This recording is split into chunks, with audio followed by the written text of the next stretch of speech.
Vous êtes nombreux sur la chaîne à nous faire vos retours de vacances et s'il y a bien une île qui fait parler, c'est bien Phuket. Phuket c'est trop cher, Phuket c'est pour les riches, Phuket c'est pas la Thaïlande qu'on a connue. Voilà, donc ça c'est le genre de commentaires qu'on peut recevoir sur la chaîne ou un message privé. On va essayer d'aborder le sujet un peu plus en détail. On vous avait fait une vidéo justement où on comparait un peu Phuket et Krabi. Je vous la mettrai juste là. Il y avait un des points dans les comparaisons où on expliquait que Phuket était plus cher que Krabi. On va essayer de rentrer un peu plus en détail dans les sujets pour expliquer pourquoi cette île est devenue un peu premium. Bon, déjà, avant de commencer, on va essayer de relativiser un petit peu. Là, on va se cantonner à Phuket. On va dire que ça reste autour de la Thaïlande. Il faut rester dans le contexte. C'est sûr que des vacances à Phuket vous coûteront toujours moins cher que des vacances à Miami. Oui, voilà. Je veux dire, oui. il faut relativiser, quoi. Alors, Phuket est-elle devenue la Côte d'Azur de la Thaïlande? Donc, un des premiers points qui fait que Phuket est devenue une île très chère, c'est le tourisme de masse. Je pense que vous l'aurez tous remarqué. Donc, il faut savoir que Phuket est la destination touristique la plus surpeuplée au monde, ce qui explique...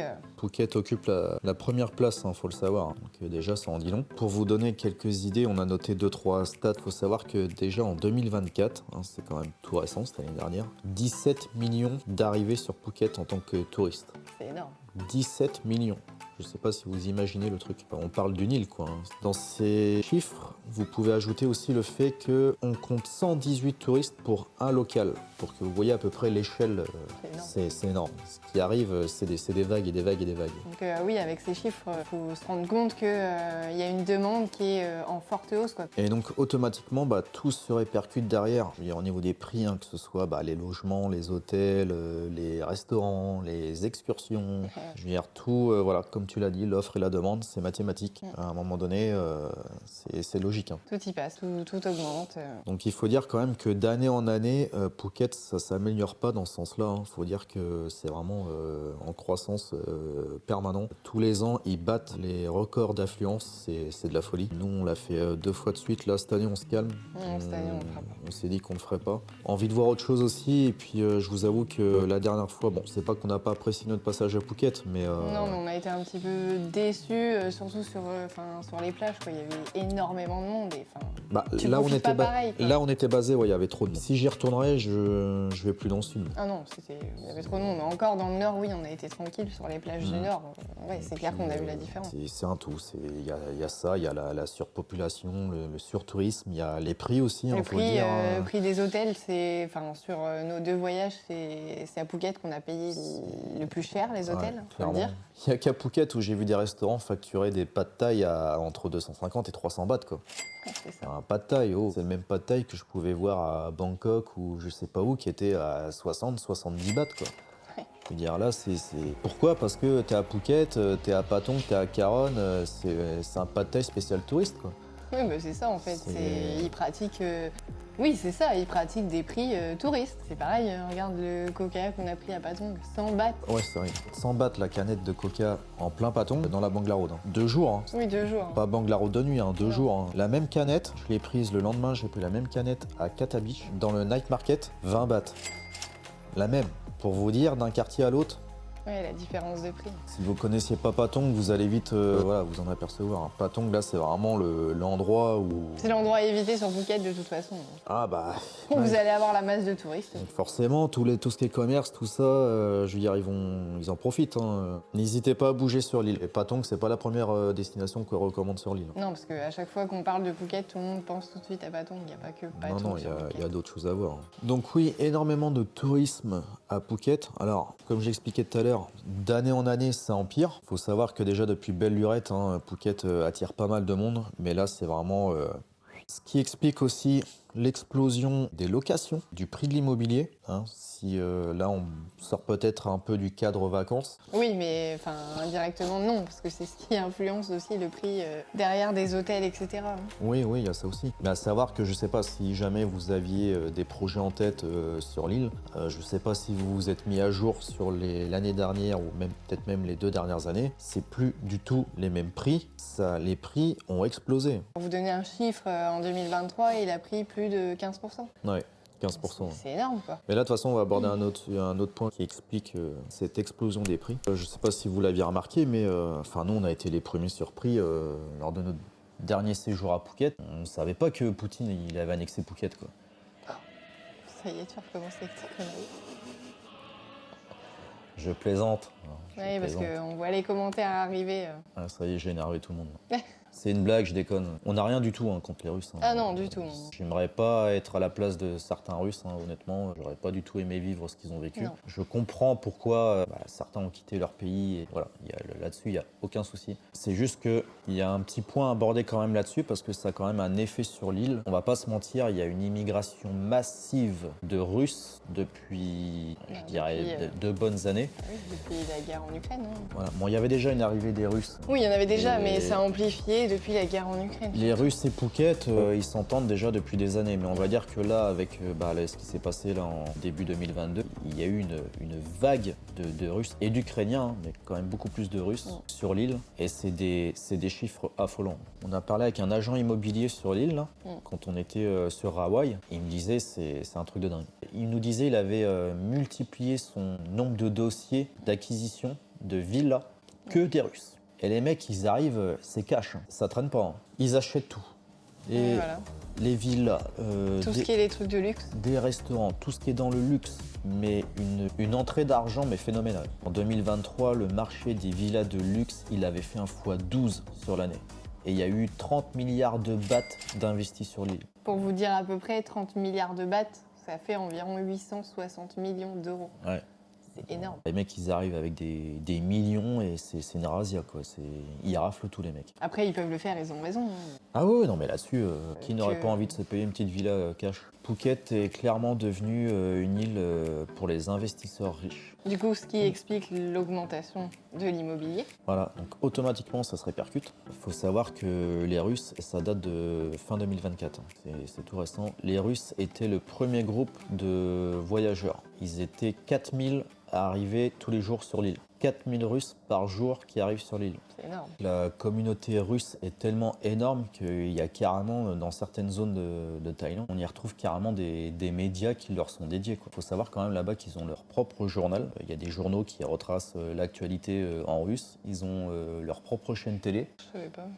Si, je l'ai su il n'y a pas longtemps. Pour vous dire à quel point c'est quand même impressionnant, quoi. Je veux Ah dire, bah oui, parce que ouais, je te dis, je savais même pas. Et nous, faut le dire aussi qu'on l'a vu pas mal quand on était en vacances. Moi, je pense qu'il y en a d'entre vous, si vous êtes allé à Phuket, vous avez dû le remarquer aussi. Hein. Franchement, on va pas se mentir, c'est la langue que j'entends le plus parler à Phuket. J'ai l'impression d'être à Moscou. Et encore une fois, hein, Non, on n'a rien j'ai rien contre les contre eux, Russes. hein, qu'on soit clair. Hein. Quand C'est même, pour impressionnant dire- de voir. Enfin, moi, je me souviens par exemple quand on avait fait une excursion, je ne sais plus sur quelle île, mais le guide parlait en russe. Ouais. Ah, là, En par priorité, contre, c'était du russe. Enfin, moi, ça m'a choqué dans le sens où, normalement, dans les bateaux de touristes, la langue la plus parlée, c'est l'anglais, pour que tout le monde comprenne, justement. Et là, ça nous avait choqué dans le sens où ils avaient privilégié le russe sur l'anglais.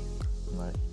Parce que il y avait 3/4 des gens qui étaient dans le bateau qui étaient russes. Le reste, c'était nous, 2 Français, t'avais 2 Anglais, puis je sais plus une Allemande. Enfin, mais voilà, consignes en russe. Alors t'es là quand même en train d'essayer de demander des consignes en anglais quand même. Alors il te sort 2-3 mots, mais bon, tout le speech, tu vois, qui a été fait en russe. Donc toi, t'es un peu largué. Il y avait une Française aussi avec nous, elle est restée choquée surprise aussi. aussi, quoi. Même au niveau des restaurants, vous allez voir, c'est marrant, mais je veux dire maintenant, vous regardez votre carte, vos menus, la première langue qui sort sur les menus, c'est du russe dans certains restaurants. Bon, vous avez la petite traduction anglaise en dessous. Tu vois que le russe est bien mis en avant par rapport Qui amène du coup au 3e point, le ciblage du tourisme haut de gamme. Ouais, on a quand même l'impression qu'à Phuket, depuis ces dernières années, là, surtout ces 2-3 dernières années, on sent quand même qu'il y a eu des décisions, un virage de prix. C'est plus le même tourisme qui est visé, j'ai l'impression.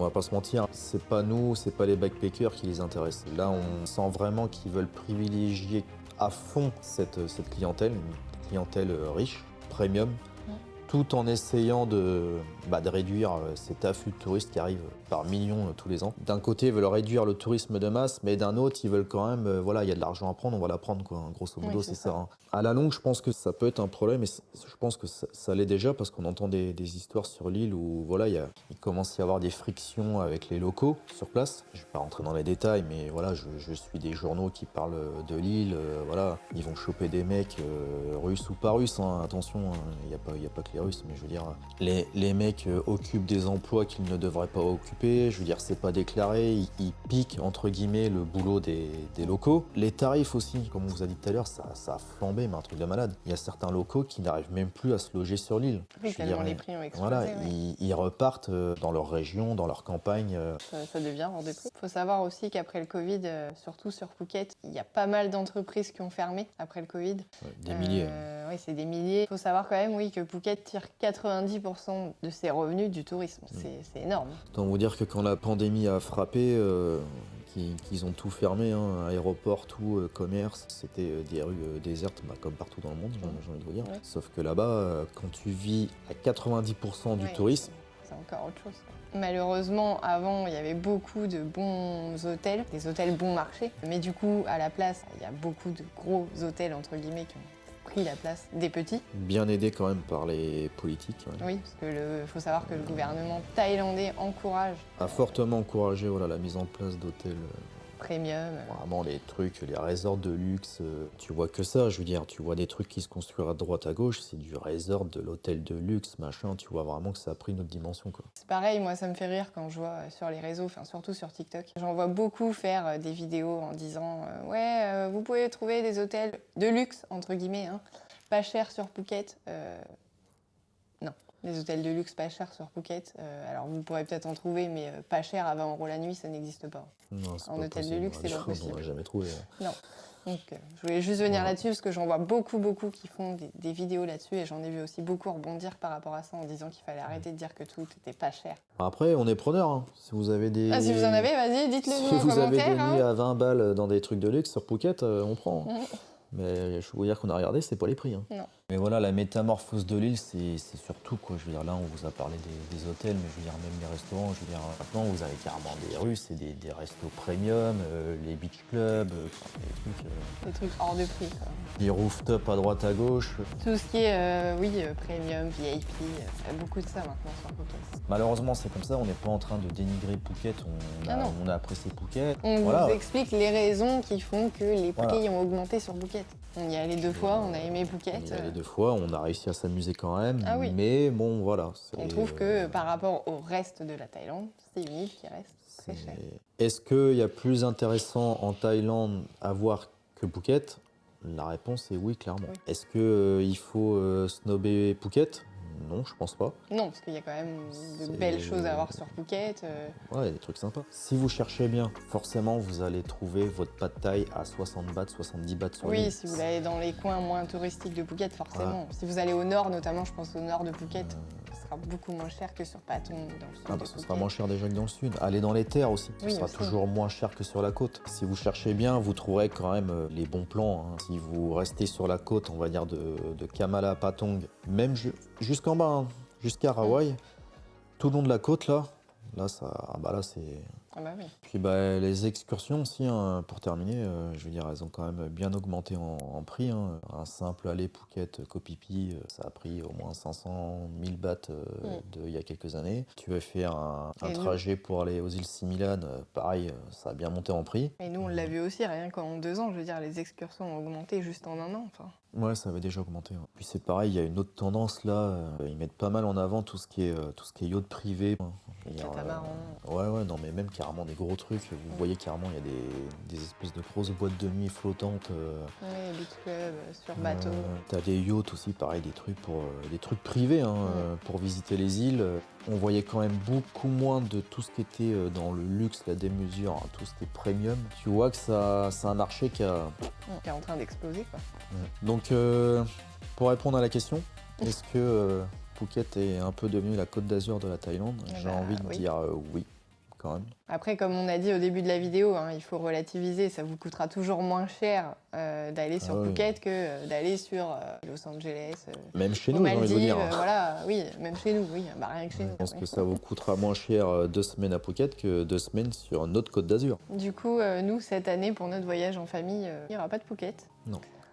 déjà, la période où on va partir, c'est pas la période idéale pour aller sur Phuket. On a envie aussi de découvrir autre chose. Non, pas cette année, non. Bon, après, faut dire qu'on l'a fait 2 fois de suite. Oui. Je dis pas qu'on n'a pas aimé, hein, il y a des trucs sympas à Phuket, mais là, cette année, on avait envie de Voir autre chose. voir autre chose, un peu de nouveauté. On dit pas qu'on n'y retournera pas un jour, hein. Non, je pense qu'on y retournera, mais pour le moment, non. Voilà. Sur ce, les amis, on se dit à très vite. On espère que cette vidéo vous aura plu. Et puis, on vous dit à très bientôt. Bisous, bisous! Ciao!